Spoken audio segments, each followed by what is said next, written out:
की दुनिया पर छा गए तो फिर बात कुछ और हो गई। अब यहाँ के हर बच्चे की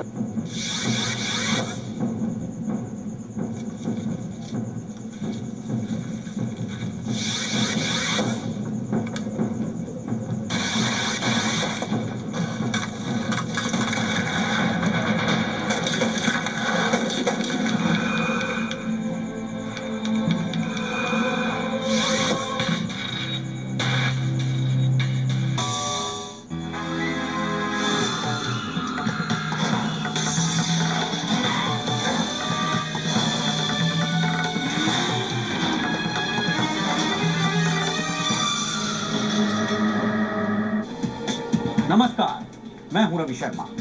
आज हम चलेंगे उस ट्रेनिंग कैंप में जो नहीं मोस्ट वांटेड अपराधी निशानेबाजी करते हैं। बिना जंग नहीं लड़ी जाती और हथियार अगर बराबर ना चलाए जाएं तो उन्हें चलाने वालों के हाथों को जंग लग जाता है। सेना और पुलिस में वक्त वक्त पर हथियार चलाने के कैंप भी सिर्फ इसलिए लगाए जाते हैं।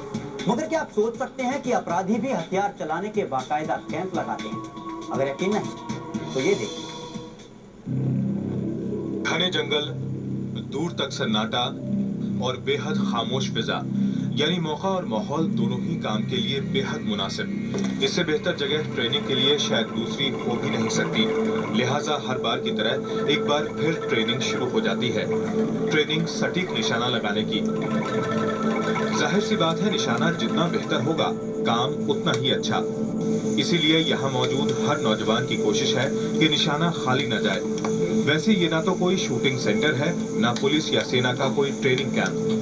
दरअसल ये पश्चिम बंगाल का एक ऐसा इलाका है जहां मुजरिम निशानेबाजी की ट्रेनिंग ले रहे हैं।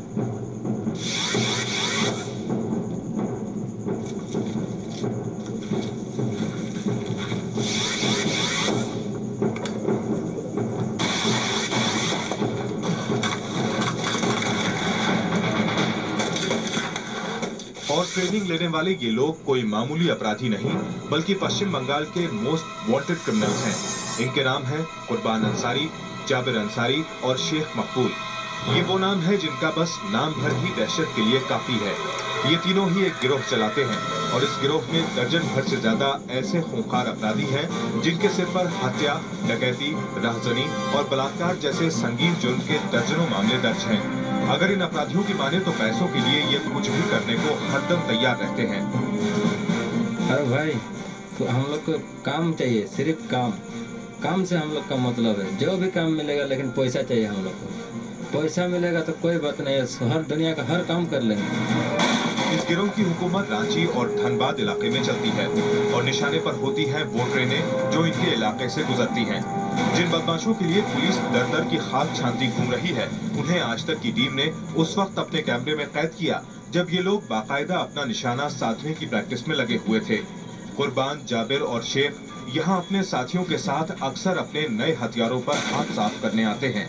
इनके हथियारों में आमतौर पर सिंगल बोर से लेकर 6 चैम्बरों वाली पिस्तौल होती है और फिर उन्हीं पिस्तौलों के साथ शुरू होता है निशानेबाजी का दौर। ठीक वैसे ही जैसे पुलिस वाले शूटिंग रेंज में अपना हाथ साधते अक्सर देखे जा सकते हैं। ऐसे मतलब को किसी का हम लोग गोली नहीं चलाते हैं। किसी को हम लोग का ऊपर अगर हम पर पीछा लगता है उसी को हम लोग गोली मारते हैं। दूसरे किसी को हम लोग गोली नहीं चलाते हैं। डकैती का टाइम भी नहीं चलाते हैं, लेकिन हम लोग धमका चमका के ही लेते हैं जिसका पास लेते हैं। हम लोग को तो नोट की जरूरत होता है, इसलिए हम लोग लेते हैं। जिस वक्त ये गिरोह यहाँ निशानेबाजी का अभ्यास कर रहा होता है, आसपास का सारा इलाका गोलियों की चमक से गूंजने लगता है। गोलियों की आवाजें अच्छी खासी दूरी से भी सुनी जा सकती हैं, मगर ये आवाजें आज तक पुलिस के कानों तक नहीं पहुंची। यहाँ तक कि आज तक के कैमरे के सामने भी ये गिरोह गोली चलाने में जरा भी नहीं हिचका। हैरानी की बात यह है कि पुलिस को तो इस चांदमारी के बारे में कुछ पता तक नहीं है, बल्कि बदमाशों को ना पकड़ पाने की उनकी अपनी ही दलील है। लोग हमारे एरिया में जो डकैती करते हैं, यहाँ से भाग करके आसनसोल, धनबाद और वगैरह चले जाते हैं। तो हमारे जो काउंटर पार्ट थाना वगैरह और वहाँ के जो एसपी लोग हैं, कंसर्न एसपी झारखंड, उनके साथ हम जोगाजोग रखे हैं। उनके सामने बात हो रही है, तो हम अभियान चला रहे हैं और कोशिश करते हैं कि जल्दी पकड़े जाए। ये गिरोह हर रोज इस जगह निशानेबाजी के लिए आता है और नए हथियारों पर अपने हाथ साफ करके चलता बनता है। गिरोह के लोगों की माने तो कुछ ही दिनों में कुछ और रंगरूट आने वाले हैं और उन्हें भी यही हथियारों को थामना सिखाया जाएगा ताकि इसका इस्तेमाल वो शहर में जुर्म के लिए कर सकें। इन कुख्यात अपराधियों को पुलिस तलाश रही है, मगर ये लोग खुलेआम अपना निशाना बाजी को सही करने में जुटे हुए हैं। तो इसको क्या माना जाए, पुलिस की लापरवाही या जानकर भी अनजान बनकर इन लोगों को अपना काम करने देना?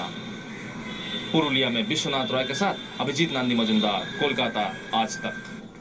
तो आपने वो देखा जो अब तक आप सोच भी नहीं सकते थे, मगर क्या ये आप सोच सकते हैं कि अपराधियों के ये कैंप इतने धड़ल्ले से चल कैसे रहे हैं? जाहिर है, दिखे ना दिखे, मामले में कहीं ना कहीं पुलिस भी शामिल है।